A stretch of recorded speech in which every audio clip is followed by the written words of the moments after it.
Thursday, August 24th, and I would like to introduce you to the best looking co-host I've ever had for a show. Hi, honey. Hello there. It is show number 100 here on the Plus. I have done a grand total of 4,222 broadcasts that I've been paid for. We're kind of getting paid for these a little, sort of. A little bit. A little bit. So this counts as professional, I guess. And of those 4,222 of them, 100 of them have been right here. So if there's one thing that I learned from Ray Ratto, is that always conduct business selfishly. So even though there's an awful lot to talk about from a Trey Lance standpoint and a Shohei Ohtani standpoint, two of the largest topics we've been covering here on the Damon Bruce Show, it is show number 100, and we wouldn't even be at show number 1 if it wasn't for this lady sitting right here next to me. And I kind of wanted us to talk a little bit about how we've been through an awful lot. Like we had a pretty good marriage to begin with. We've had a lot of things that have tested it along the way. This has been a very interesting time for La Familia Plus. 2023 has been a doozy. That is for sure. It's been something else. The fact that so many of you have been here to respond to what we're doing to support us has meant an awful lot. So we wanted to say thanks. Yes. Thanks. Like really, really deeply. Thank you from the bottom of our hearts, because this whole crazy idea does not work without you tuning in and actually listening to this guy, which I have to do. I am obligated by vows or something. So the fact that you are choosing to do this is incredible. And we are just so grateful for all the support that you've all shown us. And also really grateful to the network of people who have reached out and helped us along the way. I mean, we've had so many people helping us with individual elements of getting this thing going and helping it be successful. And it's all been from listeners. It's all been from viewers. So really, really huge gratitude for all of you. It's been overwhelming and surprising and wonderful and just very, very thankful. And what's really amazing about this is you figure, I'm a little bit of a canary in the coal mine for the entire industry. So as I sort of fell due to a layoff that, again, had nothing to do with my level of success in the industry that, quite frankly, my show was dominating on the day that I got laid off, you'd think that there would be a lot of people in the industry who would reach out and volunteer to help almost as a roadmap of how they might go through it one day. And the truth is, I've basically been abandoned by an industry, and I'm not angry or bitter at anything, because the minute you're not on a team, you represent a threat. And I guess that's what I represent. But I really thought that I would have had a lot more friends from the industry help me through a tough time than just people I've never met before who have been listeners. And that's what's happened. Well, it's amazing. I mean, it shows you how wide a variety of listeners that we have. It's my show too. Yeah, absolutely. But it's there are levels of expertise that exist within your listening community that I don't think people even in your own radio life have. Right? We've got our amazing people who are helping with video, people who are helping with stay tuned, coming soon, website, merch store, all of these things. But all of those things are not to be honest, your former employer did not do well in that category at all. Radio in general is not good at these things. No, pivoting to what is next in the media is something that old media has been bad at, and it's why it's becoming kind of irrelevant along the way. I mean, we live in an on-demand world where people want what they want and they want it now. Like, I'm going to tell you that yesterday, there's no doubt in my mind that KNBR got its ass handed to it because they were in extra innings of a Giants game in Philadelphia while everyone in the world wanted to talk about the quarterbacking situation. And one station was offering live real-time reaction while the other station was literally doing something that no one really cared about in terms of a priority headline. And if you're not serving the masses the way they want to be served when they want it to be served, you're just going to fall behind these days.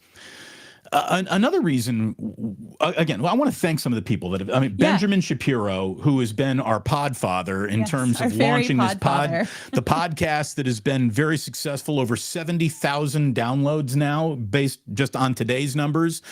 Yep. We want to thank Just One Joey from Media, who has been a huge pillar of support in terms of some of the videos that we've shot and the Plus Mania thing that we did. Frank, who is working on our soon-to-be launched website. Yep. I mean, these people have just volunteered to help. And Carl Buschek. And Carl, absolutely. Carl, who was at 95.7 The Game, stalwart himself, kind of got screwed over. He quickly came and said, what can I do to help? And it's been amazing. And, you know, we're not making enough money to even pay ourselves, much less anyone else. So this is true generosity that people have been offering up, you know, also thinking that this is a good investment for them. And I hope that all bears fruit for everyone one day. I hope so too. Yeah. You know, it's funny, you know, I'm just to get real personal, just kind of set it all up, you know, on the way to having two beautiful, healthy kids, we had a couple of miscarriages. You specifically had a couple of miscarriages along the way. The whole we're pregnant. Believe me, it's more her than me at any point in time there. But one of the things, and I only bring up such a sensitive subject because there is this weird sense of shame attached to something that is common. You know, when you have a miscarriage and people know about it, they either fall into the realm of don't want to talk about it at all with you or talk about it a little bit too much with you. And it's weird. People don't know how to operate around these awkward moments of life that are actually very routine and normal and common, but have been sort of ostracized to this thing that you don't talk about. Now, to go from that kind of odd transition to the topic of being laid off. There are a lot of good people who are talented at what they do who have been laid off in the last few years. Yeah, I mean, you work? I work in tech, and everyone from my sister to some very good friends of mine have been through layoffs in the last year, and there are probably some more coming. I mean, I have been surrounded at my own job by people who have been laid off, and it is devastating. And it's this really complicated emotion, both for the people who stick around or are still at the company and are dealing with friends and family, and then right, you feel like you're stepping over dead bodies on their way to work, and it changes things. What do you say? What do you say? How do you feel? It changes the whole environment. But then for the people who are actually laid off, it's complicated because it's not your fault. It's not something you did. It's a company decision by a bunch of suits or a bunch of like nameless faces in a room somewhere, some consulting company. Right. And totally untalented pencil pushers who could easily be replaced all themselves. Well, yeah, give them a little bit of credit, I guess, but still, everyone's got a job, right? And it only makes sense for you to continue to have that job as long as the business decides that they want you to have the job. It has nothing to do with your personal talent or anything. And with your layoff, I think the thing that hit me hardest was it was the Damon Bruce show, right? Like, it wasn't just a radio show or I have a marketing job. It's a marketing job. It's your identity was so closely tied to your job that for that to then all of a sudden be taken from you was devastating on a lot of levels. Obviously, first financially for our family, because it cut our finance, our income in half. Let's be honest. Yeah. Like, that's been very scary for me. Look, a saving grace of this has been the fact that my wife has not a job. She has a career, and she is far and away the primary breadwinner. That it gives us a grace period that a lot of couples probably do not have, because one person, really has a career, the other might have a job and then takes care of the family. So we were in a very unique, lucky spot to begin with, which has helped us through this time. But so the thing I wanted to come back to is like, yes, the financial part of it was scary, but for me, the more scary thing was you. Mr. I have overwhelming self-confidence. Right. Irrational self-confidence became rational. It was, I think that was the most devastating part of it, is because it was so much of your identity and so much of what you have built your career to be. And it's not like there's a lot of other opportunities for someone to just have the Damon Bruce show. It's a very unique thing. I can't, like, God forbid something happens to my job. I could go apply for a job at a number of other companies that would be very similar. And it's not the same for you. And No. so when that happened, the biggest thing on my brain was, how do I get you back on the air? How do I get you back using that muscle? Because I know, Damon, when we go on vacations, you get so frustrated like 3 days in because you don't have your outlet. This man sucks to go on vacation with sometimes because he needs to get this out. Well, and I guess that there's an element of, how many people really get to tell you that they love what they do for a living? I mean, to say that I loved what I did for a living, and I'm a man of routine, and just my routine, the way that my day would play out, I loved every element of it. So again, going on vacation took me away from something I'd almost rather be doing. It's a weird place to be operating from, and it's why I felt so successful, and I was so successful. And then it all just kind of poof vanishes on you, and you'd say, all right, well, I'm just going to go to the other situation. Well, all media situations are hemorrhaging who they are, what they can spend, and it's just amazing to watch the entire industry sort of unfold the way that it's unfolded. And this is where you've just been incredible, because we felt bad for ourselves for about 72 hours. We gave ourselves 3 days to go, oh, woe is us. And then Gillian just basically said, let's fucking go. We know how to, I was like, I know enough to be dangerous. We can figure this out. Right. I can still talk sports. I just don't have anywhere to do it. So she's like, all right, well, I'm going to give you somewhere to do it, and we're going to do it quickly. And I guess, why are we here today talking to you, the both of us? It's because we think that there are a lot of people who can learn a little bit from the experience and the pain and the wondering that we've been through, the self-doubt that we've gone through, the self-doubt that we still have. I mean, we think we can do this. We're trying to do it. The early returns say, yeah, you can do it, but it's a big difference. Yeah. It takes time, and there are good days and there are bad days. And there are days where I feel completely overwhelmed and like, what are we doing? Do we have to think about leaving San Francisco? Which, no, we're never going to leave. I mean, hopefully, right. Never have that happen. And then there's days I think we're going to conquer the world, and we're going to be laughing about this in 2 years.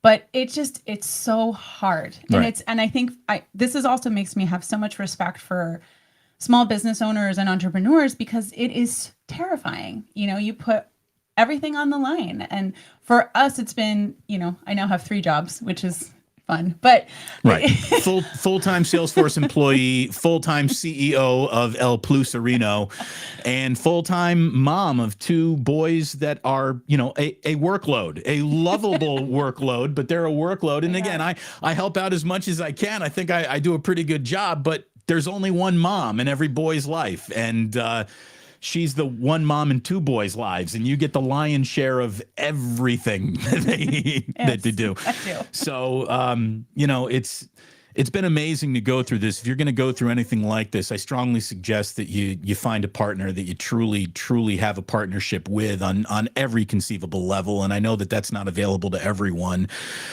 So have a network of people that will hopefully show up, and when they do show up, you greet them at the door and you embrace them, because they're far and few between.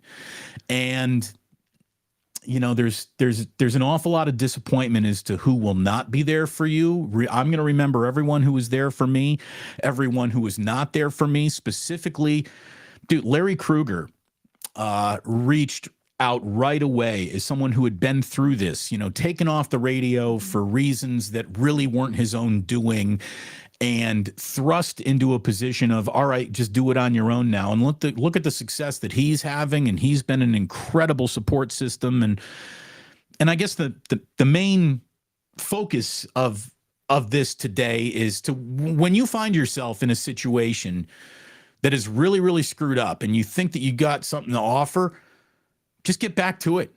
I mean, dust yourself off and get right back on the horse. And we live in a world where, media doesn't have to go through old-fashioned, vessels to deliver it anymore. I mean, we live in a world where there's more technology in the phone in your pocket than there was on the first moon landing, for goodness sakes. So don't wait around for perfect to get going when you got something that's good. I mean, we're 100 shows into this. It's amazing what we've done in 100 shows. I will say that we're nowhere near to where we need to be. I think that the themes that are really important for me as we talk about this is, one, don't be afraid to ask for help. We haven't overtly asked for help from your viewers and your listeners, but people have reached out and we've been so grateful. And so if you're ever in a position where you don't know what the heck you're doing, I have asked for help from people in my network about all of this, and people want to help. It's amazing what people want to do to help you to be successful. And then the second thing is, like you said, don't wait for perfect. Just do it.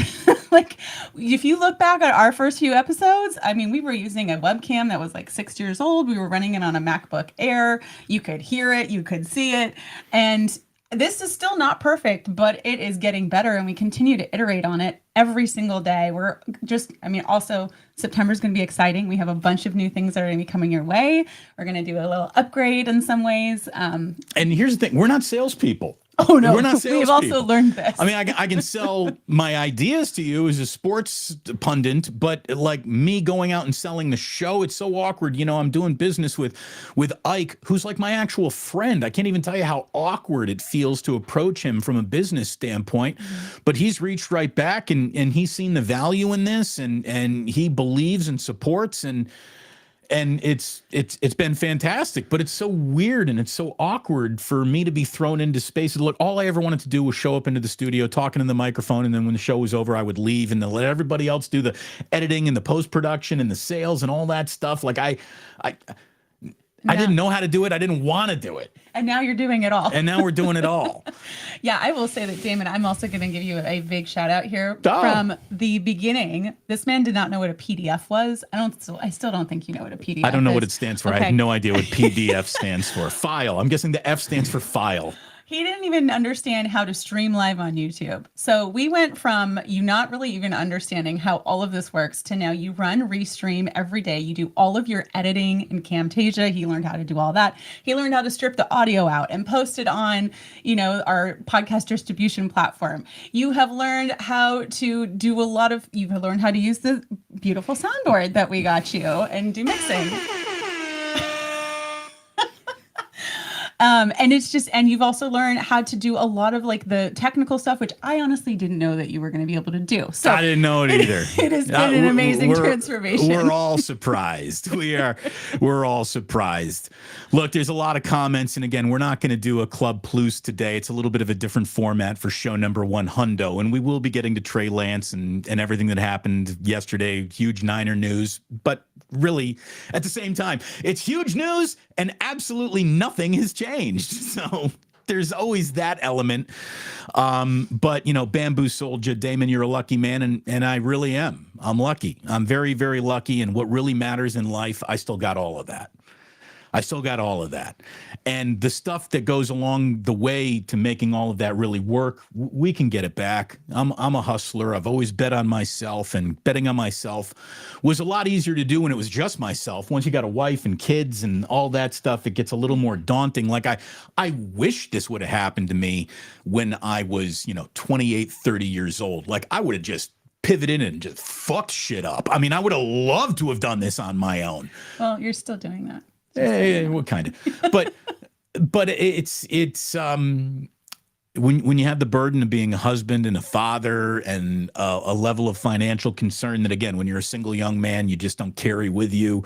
It changes a lot of things. The timing of the layoff in our life cycle, even though you and I mentally mature enough to handle it, in terms of our family life cycle, it could not have occurred at a worse time. And this is what makes the people who run Odyssey, I hope they all kind of burn in hell just a little bit. I really do, because they knew exactly where my family was. And these were the people who were bearing gifts for my toddler children just months before they did more to threaten the safety of my children due to putting him and us all in financial peril than anything else, for no reason. I mean, there's not a single dollar saved by my layoff that has changed the prospect of that company in any way, shape, or form. And that's what really bothers me, that they didn't even see me as a human after 9.5 years. But that's corporate America. And I guess that's the harsh medicine that I've learned. Like, you think you're special And then you find out, oh, you're the opposite of special. As a matter of fact, you are replaceable, eminently replaceable. Everyone, and it's brutal. And you're watching your industry, the industry that would have no kinks in its armor, no slack that anyone needs to be picked up because it's a tight run tech operation. You've seen everything change. Everything's changed, and I think the biggest thing that realizing you're one of many in a corporation, I think that's identifiable by anyone in any industry. I mean, I've been fired from jobs. I mean, maybe sometimes I deserved it, but I think it's realizing your place, and now we control our own destiny for good or for bad, right? Like, we now own the platform, we own the content, you have ultimate creative freedom, and we get to experiment, we get to do new things. And so it's a tough lesson to learn, but if anyone is out there and you've got people in your community or people that you know that are forced into a similar pivot, like, don't be scared to reach out. I mean, we are creating a playbook from scratch, and we would love to be able to help other people as they go through this. I mean, it's coming. We're at a huge, what do we call this? A moment of transformation. An inflection point. An inflection point. There you go. At Salesforce, we like to use our marketing speak, and this is one of the industrial revolution, the technical revolution, the AI revolution, all of these things. That's a synergy. No, wait, you've never heard me say that on a conference call. You have never heard me say that. If you want a career in technology, you walk into a meeting and you just go, synergy. And this is why you can't do anything And else. everyone's like, oh yeah, let's synergize. I think that's a South Park episode. Anyway, I just want to say that anyone can pivot. It is tough. And I'm really grateful that we've been able to figure this out so far. Very grateful to our community. Continue to reach out if you've got ideas or if you need help or you need advice. Like, we are here. And nobody should feel alone when this happens. A layoff blows no matter who you are, no matter what you do, no matter where you live, no matter what kind of industry you're in. And it happens to people who don't deserve it. So look, we wanted to come and let you know today that we know that you've been here for us. We're here for you. Yeah. I mean, we really are. We want to help anyone who's going through something similar, whether it be a similar industry that you're coming from. It doesn't matter where you get laid off. Laid off is getting laid off, and it sucks for everyone. And sometimes you just need to hear how things can get better when it feels like nothing's about to get better. And I'm certainly not one for emotional rah-rah pep talks, but I guess one. here's one. There won't be many, so enjoy it while you can. And I think before I dive into a reason why a lot of people showed up today to talk a little sports, and we're going to do that, we want to thank. Let's see. I saw a tip go in the ganja jar, yeah, so we always want to say, oh, ganja jar. There it is. Look at that. Mike. Thank you, Mike. $20. That's for you, Gillian. Gillian's going to get that 20 today. Go get your nails did, honey. Well, it costs a lot more. Yeah. By the way, it costs a lot more to get nails done than I ever assumed. And I got an idea for, like, if this doesn't work out, what about a nail salon and like manicures and pedicures for dudes? Right, where instead of sitting there and having floral scents thrown in your face, like, you get a bank of TVs on the wall. It's ESPN Sports. They give you some nachos when you get there, so you got a little something to snack on, maybe some chicken wings to eat. And it's like they what they do, like sports cuts. It's like it's a haircut, but it's for guys. I like the concept. I think nachos and wings would get a little messy with a manicure. Well, but then you get people to just clean your fingertips right there. Okay. That's what they're doing. They're in the fingertip cleaning business. The Plus pedicure is coming soon to a neighborhood near you. So, look, thanks to all of you. Oh, the Shaw, dude. The Shaw. Thank you. Thank you very much, Shaw. Look at that. Somebody said Rob C really needs to show up. Rob C note for 100th show. Rob has given it the office plenty of times. Plenty of C notes on us. But thank you very, very much, Shaw. And again, we it's so weird. Oh, wait a minute. There he is. The C note returns. Honey, I got to bring you on more often. Good Lord. We'll just pretend tomorrow is also show number 100. We're just stuck in a time loop. It's always show number 100. What do you say we have you back every 100 shows? Deal. Every 100 shows, we will give you a State of the Union as to what it is we're doing here. But really, I just wanted to say to all of you, and Gillian also wanted to say to all of you too, because she has been, I mean, I am doing this. If it were up to me, we wouldn't even be doing this. I'd be on show number 1, which hopefully would be starting tomorrow, instead of show number 100, which again, honey, you've been incredible. You've been really, really incredible, and I could not do this without you. Well, you know what? We're a team, and I'm really And here's happy. the thing. You wouldn't have to do it had you met like a guy with an actual job. I mean, you want to talk, by the way, you want to talk about, trading up for a draft pick that didn't work out? Stop. Well, but Damon, one of the reasons that I was attracted to you, it had, maybe there were 3 Manhattans that first date, but really it was how passionate you were about what you do and why you do it. And that was one of the things that really impressed me when we met. And it's one of the things that continues to make me are you doing a whiskey pull? Oh, goodness. Well, we have not thanked the sponsors yet. I mean, we did tell you how much Ike means to us. Thank you, Ike. And look, we love Uncle Boys. Uncle Boys being a small one-shop business. We've been talking to them, and they're like, and my friends at Uncle Boys said, Damon, beyond our original agreement, we don't know if we can continue. Uncle Boys is always going to be a part of this show forever, where they're advertising with us or not, because I love them, and they're a small local business just like we are. So there's always going to be love for them here, whether they are part of the actual monetization of all this or not, because they were here when we needed them the most, and hopefully we were there for them when they needed us the most, and hopefully more people know about Uncle Boys now than ever before. They're in the Plus family. They're in the Plus family. Ike, thank you for everything, and let me tell you about my friends at Blackened Whiskey. Speaking of someone who reached out, Charles reached out when the first few shows and said, hey, how about Blackened Whiskey as a sponsor? So thank you, Charles. Thank you, Charles. Here comes your official sip of the day. Means this is going to be a long day, everybody. Wish me luck. You get one too. Oh, okay. It's your Good thing sip of I'm the not day. working today. My other job.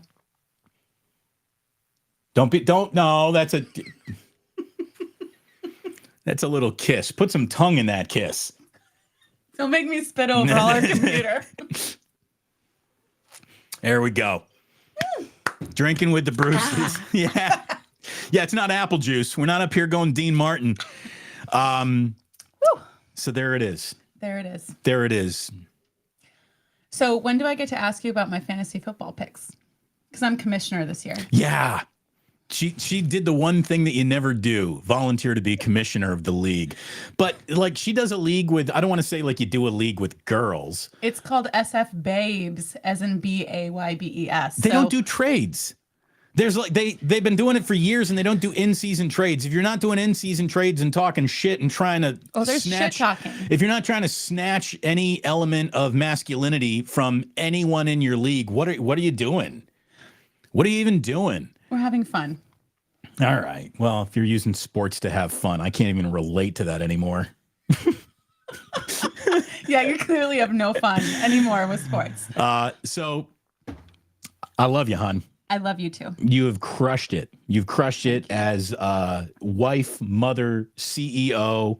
That's right. Don't forget that title. It's very important. Total California hot chick.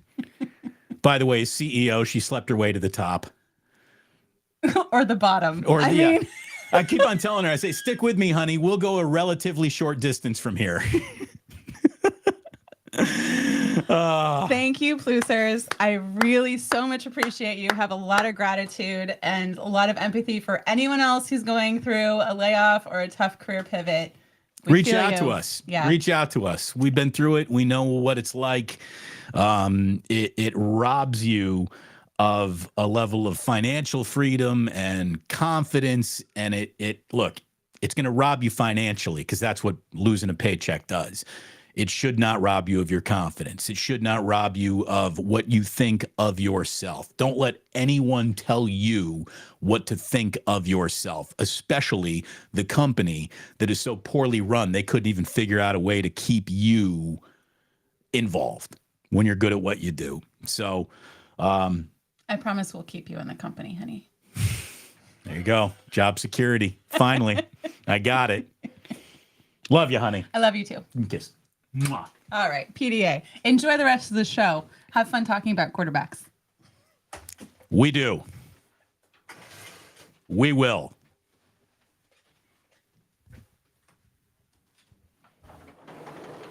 Get yourself a woman like Gillian. If they're even available these days. I think I might have gotten the last one. She is special. I see an awful lot of love coming in on the chat line. It's sweet all the way around. I could spend the rest of this entire day just looking at the nice things that you have just offered up. Thank you so very, very, very much. But we got ourselves a little show to do.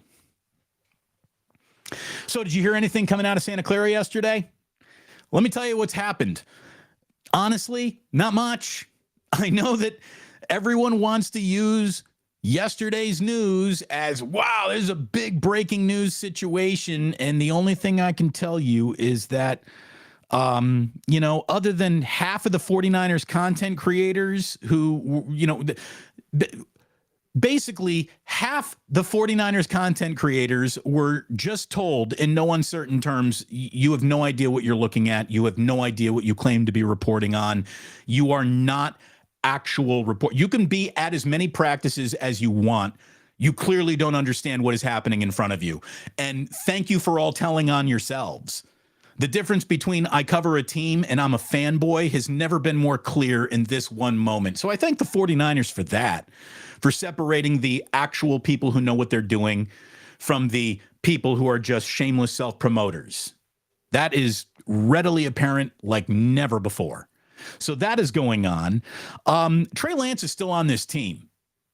I think Trey Lance starts on Friday night in the final preseason tune-up, and I think Trey Lance is going to be on this team for a number of reasons. Number one, he's not going to be better served anywhere else, right? He's not. You telling me that Trey Lance, a guy who hasn't been able to figure it out 3 years in one situation, is going to, in 3 weeks, get caught up and be an asset to another team? I don't think so. There's nowhere where he's going to plop down as a starting quarterback anywhere in the league. Backup quarterback positions have pretty much been defined. And let me tell you, you don't want a backup quarterback who's got a guaranteed $5 million coming to him next year. And even though Trey Lance is on his rookie deal, there is a lot of cost prohibitive inflexibility in his contract that is going to prevent the Niners or another team from really wanting to trade for him. It's an odd situation, but his best option, I mean, if Trey Lance gets over his embarrassment or whatever he's feeling, his anger, when Trey Lance gets over that and he really starts thinking about this, the single best option for him is to play well Friday night against the Chargers and then ride out the football season with the 49ers, where he may be, due to the fact football's a violent sport, thrust into action.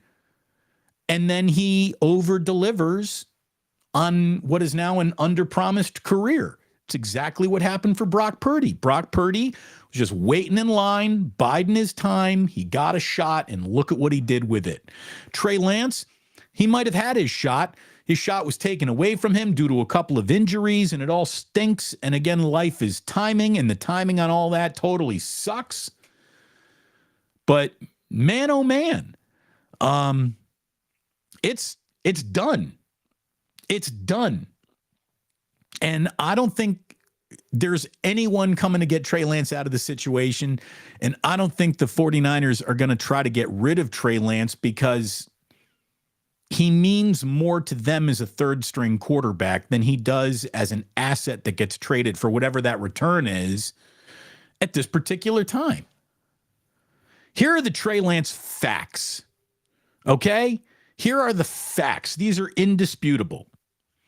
The fact is, he just is not good enough to be trusted by Kyle Shanahan. No matter your opinion, Kyle's opinion trumps your opinion on what he needs out of quarterback. And Trey Lance has never been able to win over his audience of one. He's got an audience of one. Trey Lance doesn't need to win over anybody but Kyle Shanahan, and he has not been able to do that. And at the same time, he was given the keys to the kingdom. It just was a kingdom that got shut down due to injury. So I think that we can look at all this now and say he should have never been the pick.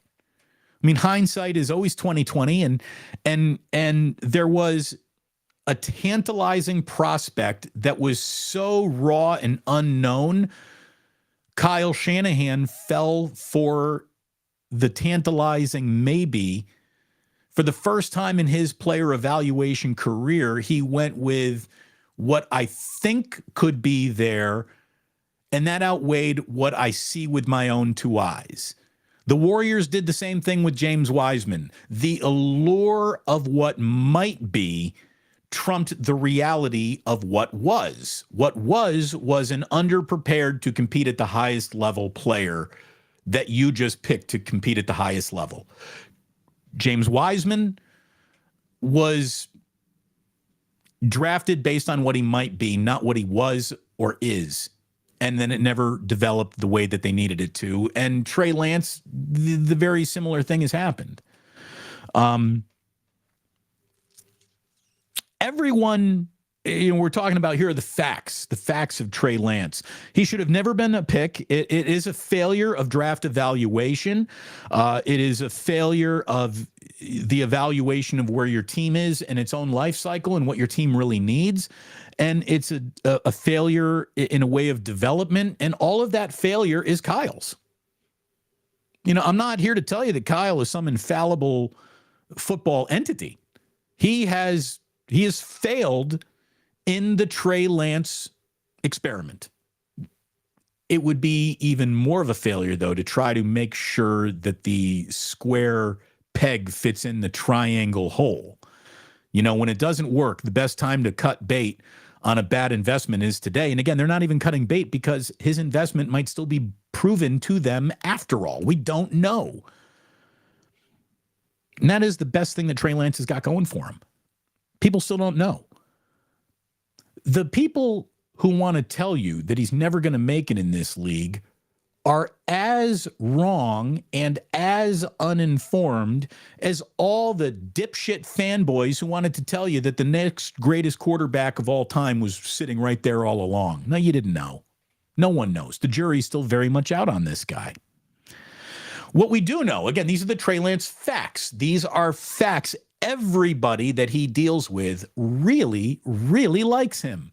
His teammates like him. His coach likes him. His owner likes him. He is a hard worker. He is a student of the game. He is a dedicated professional. There are a lot of reasons to like Trey Lance. He checks all of the intangible boxes. So now we're at simply, what do you do when you are out on the field? And the answer is not enough to have won the trust and confidence of Kyle Shanahan. And he's got an audience of one. Albert Breer laid down a fact about Trey Lance, which is going to make moving him difficult.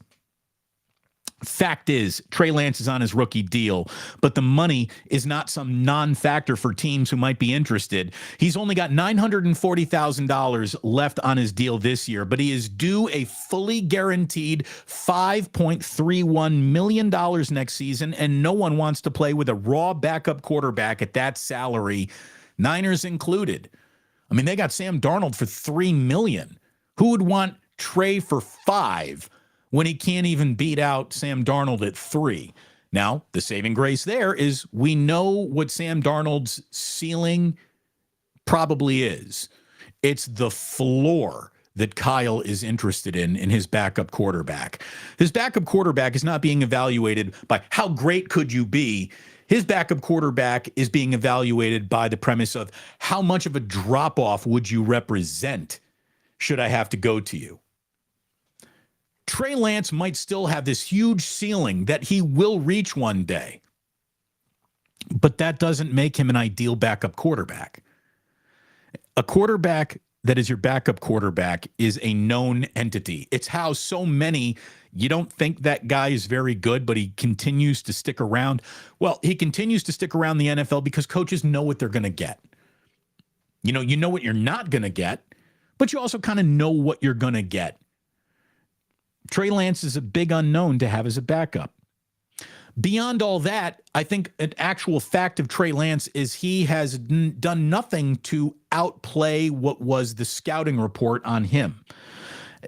Everyone coming out of North Dakota State said, here's a big kid who, when he was on the best team in the division that he played at, and North Dakota State is the Alabama of the Division I AA, wherever the hell North Dakota is,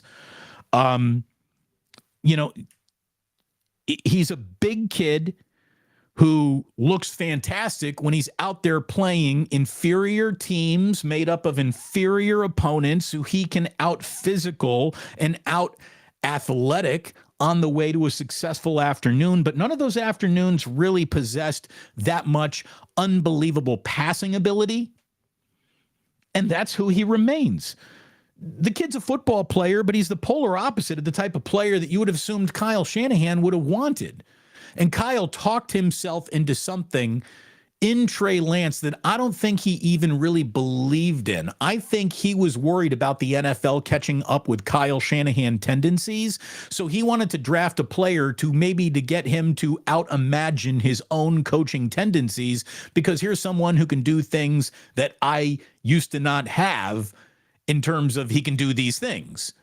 So I think Kyle lost the bullseye of what he's really looking for, as he decided looking for something a little different might be more important than sticking with the formula that has gotten him, let's face it, to 3 of the last 4 NFC title games.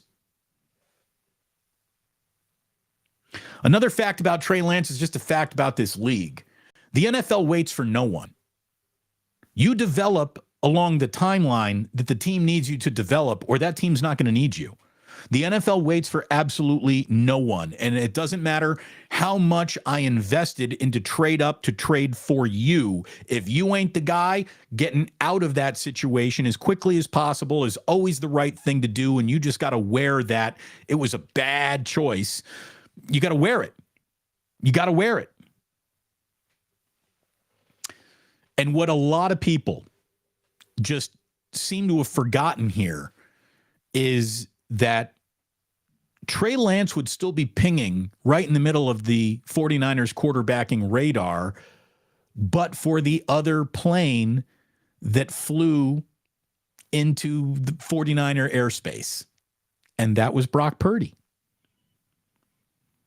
A fundamental step in Trey Lance's lack of development is that they have unearthed the guy who is developed in the way that Kyle wants his quarterback to develop as fast as humanly possible. The player that they hoped to have found with the 3rd pick overall was actually found at pick number 262. It's easy to say, Kyle really screwed up the Trey Lance draft pick. And he did. It's probably the single biggest error that is going to be attached to him as a head coach and general manager in his career. How about this? He won't be allowed to make another mistake of this size. But the fact that he's going to survive this. He's going to sail right through it. The best friend Kyle Shanahan, the general manager, ever had was Kyle Shanahan, the coach. But for Kyle Shanahan, the coach, Kyle Shanahan, the general manager, does not survive this. But he is both sides of the same coin. So while you can be disappointed on one side, the other side is leaving the 49ers very, very satisfied that they've got the right guy running the operation. Again, forget about what content creators say that, Kyle Shanahan's the worst thing that ever happened to the 49ers. If that is your position, you should never be allowed to discuss football again. You might not like a decision or two, but to try to say that this is all on Kyle when it's up to a player to develop. Kyle can only pick the players and then get them into a system and then see how they fit. It's up to the player to fit. Now, you got to coach them up. You got to make them fit. And there's no doubt that Kyle has been, look at it this way. For those who have tried to mask this as Kyle has been trying to sabotage Trey Lance. I want you to take anyone operating from that premise and pay less attention to them.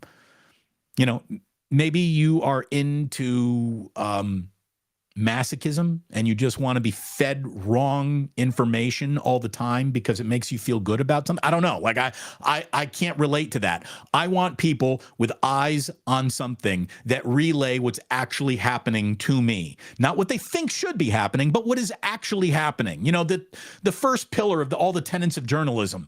Forget about what you feel. What do you see? What do you know? This isn't about feeling.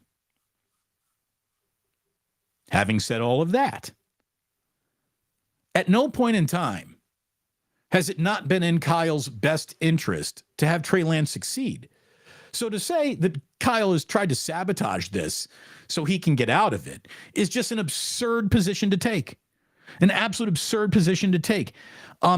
Trey Lance succeeding only makes Kyle look smarter.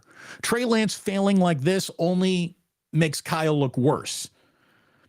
You would have to figure that all ties between Darnold and Lance would have gone to Lance just based on he's younger, he's yours, he's your pick, he's your project. There was no tie in between the runner and the bag, okay? There wasn't a tie. Sam Darnold outperformed Trey Lance to the point where Kyle decided he was going to walk away from something that would have served his own best interests to do the right thing by the football team.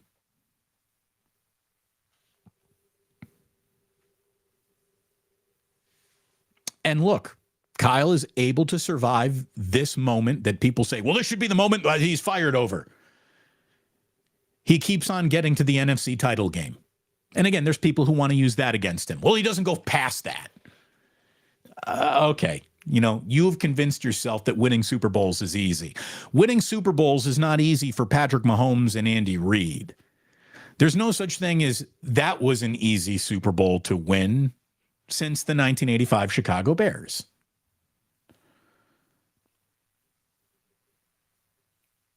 Kyle has made one of the worst draft picks in recent football history. And if you want to plant your flag in that, you wouldn't be wrong at this particular time. But if you're going to plant your flag in that, you also have to acknowledge that if Kyle made one of the worst draft picks ever, he also made the single greatest draft pick the NFL has ever seen if Brock Purdy really materializes into this team's going forward for 6, 7, 8 years level of franchise quarterback. If that's who Brock Purdy becomes, not only did Kyle make the wrong draft pick, he made the single greatest draft pick in the history of the NFL draft or any sport ever. If he really does have a franchise quarterback coming off the board with the last pick in the draft,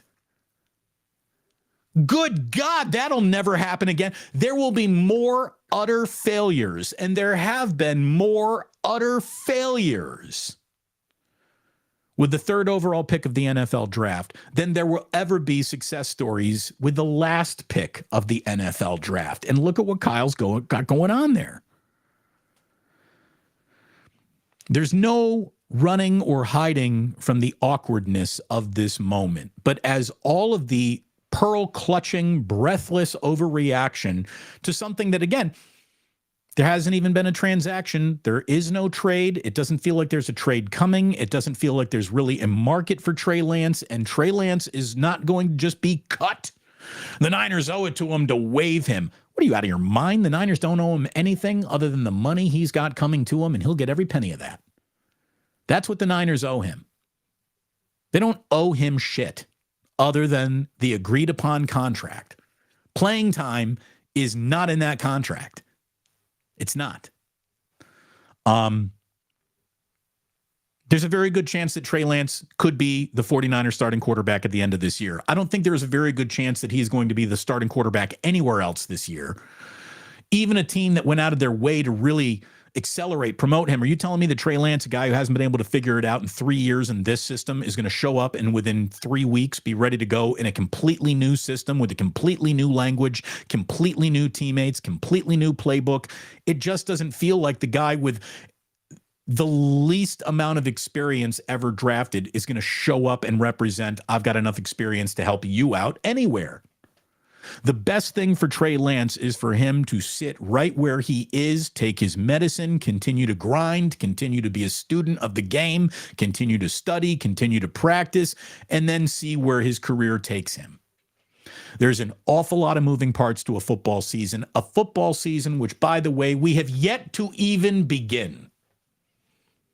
So there's an awful lot coming our way, to say the least. And there still could be a ton coming the way of Trey Lance. But he's going to continue to have to be patient. I think I need another sip of the day. Going from whiskey to coffee. It's a bold move. As a matter of fact, let's go back to the whiskey for just a little bit because I need a drink for this next story. I need a drink here. You know, appearing vulnerable with my wife, talking about what it's like to be laid off was easy to do compared to what I have to do now.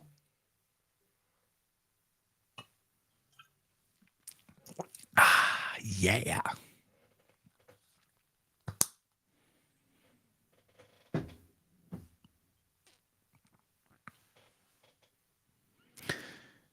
Shohei Ohtani has suffered the worst injury in the history of all athletic injuries ever of all time, and I am completely crestfallen. ESPN says Shohei Ohtani has a tear in the ulnar collateral ligament in his right elbow and will not pitch again this season. It is a shocking twist in the lead up to arguably the most highly anticipated free agency in baseball history. I'm going to tell you right now, if I'm on Team Ohtani, we're still starting the bidding at $500 million. We're look at it this way. We just saw the contract that Mike Trout got. Mike Trout doesn't pitch, and he's about at $500 million. So just inflation and cost of doing business in modern times gets me to $500 million, whether he throws another pitch or not. He still served as the Angels' designated hitter after the diagnosis. Whether or not he's going to continue to remain in the lineup but not pitch, look, if you're the Angels, you got to do right by this guy. I would just shut him down. Your season's going nowhere. I don't care if he hits another home run or throws another inning. He should be the unanimous MVP of the American League no matter what, based on what he's done. An option is Tommy John surgery. He had that procedure back in 2018. You don't really want one Tommy John. You certainly don't want two. It just sucks. The whole thing just sucks so much for him and for us as fans of baseball, as students of the history of the game. And, you know, I'd like to give myself an awful lot of credit for realizing that I'm watching the single greatest baseball player in the history of Major League Baseball before a lot of people were ready to say that out loud. It's a shame we can't watch the full glory that is Shohei Ohtani. Jeff Passan, who is one of the best writers out there, summed it up perfectly, saying that every minute of the past 3 years Shohei Ohtani spent on the baseball field was a gift. The most perfect ball-playing specimen ever to wear a uniform, simultaneously one of the best hitters and pitchers in the sport that for a century has demanded players choose one track or the other. Ohtani recalibrated what the game could be. He was baseball at its zenith. He is baseball, period. What everyone took for granted as he launched majestic home runs and unfurled unfair pitches was the Faustian bargain underpinning it all. That as Ohtani trafficked in the impossible, he was relying on a wholly imperfect vessel to deliver it. Ohtani's most formidable opponent was never the pitchers or hitters that he faced. It was his own body and its capacity to withstand everything he asked of it.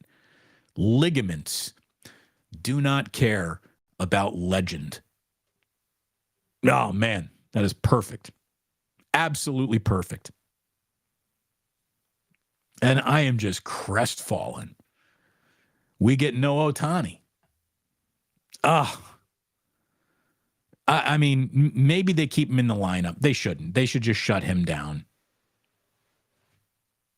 Freaking brutal. Freaking brutal. I see an awful lot of you just giving a huge bit of love to Gillian, and you should, because she's an incredible person. I mean, I knew that she was incredible long before going through all this, but man, when you see someone who is your support system step up to support you so much, it's the greatest thing a husband can see, other than your own two children finding success. You know, being able to lean on your wife is a beautiful, special thing. And I'm so lucky that I got to lean on her. And because of my ability to lean on her, we've been able to hang out together here. And boy, have I leaned on you guys to come on in, you gals to come on in and give us love and be the audience that, again, without my audience, there is no show. And the audience has been there. It is growing. It continues to grow. And we thank you so very, very much. Again, we thank Ike's. We thank Uncle Boys. We thank Blackened, our sponsors. But we thank you as well. You've been unbelievable. Ooh, Ganja Jar tip. Thank you very, very much. HR, appreciate it. Look, the situation that the 49ers find themselves in is awkward. There's no reason to pretend it isn't. It has not prevented them from a level of success that they still have very much as the X marks the spot of this season. Like, it's one thing to make a draft pick that because you made that draft pick, you're now totally screwed. The Niners are not totally screwed. You know, what if I told you that the biggest problem this team had was that you really couldn't trust its third string quarterback? Okay. That sounds survivable. The Mayor Pete. Mayor Pete, good to see you. Congrats on show number 100. Finally made it into a live stream. Mayor Pete, thank you very, very much. I appreciate that. I really do. Lots of people. And again, I'm not sitting here to rip anybody. I don't care. I don't. Here's the thing. I don't need to rip anyone who covers the 49ers. They have been exposed by the truth. Don't need me to tell you who has been on the ball of the. Let me point out who's done an incredible job through training camp coverage. Larry Krueger, Dave Lombardi, Guy Haberman, Matt Mayoko, Matt Barrows, Cam Inman, Tim Kawakami. What do you know? What do all those guys have in common? Actually have been paid by companies to cover sports. Not just, I think I'm a journalist because I can go live on a YouTube channel. That does not make you someone who covers a team. You can claim to cover a team. You're not covering anything. You're just talking about them.